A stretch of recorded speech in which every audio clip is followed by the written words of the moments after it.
বিশ্বের ইতিহাসে বা বাংলাদেশের ইতিহাসে একটি জঘন্যতম অধ্যায়। ময়নামতি এয়ার সেমেন্টারি ইতিহাসের একটি করুণ অধ্যায়ে সূচিত হয়। এখানে ব্রিটিশ শাসনামলে নৃশংসভাবে হত্যা করা হয় হাজার হাজার মানুষকে, শহীদদেরকে সম্মানিত করা হয় এখানে।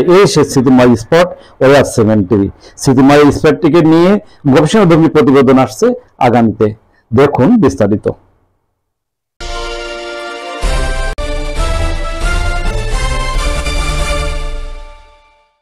বিশ্বের ইতিহাসে বা বাংলাদেশের ইতিহাসে একটি জঘন্যতম অধ্যায়। ময়নামতি এয়ার সেমেন্টারি ইতিহাসের একটি করুণ অধ্যায়ে সূচিত হয়। এখানে ব্রিটিশ শাসনামলে নৃশংসভাবে হত্যা করা হয় হাজার হাজার মানুষকে, শহীদদেরকে সম্মানিত করা হয় এখানে। সে স্মৃতিময় স্পট এয়ার সেমেন্টারি। স্মৃতিময় স্পটটিকে নিয়ে গবেষণাধর্মী প্রতিবেদন আসছে আগামীতে, দেখুন বিস্তারিত।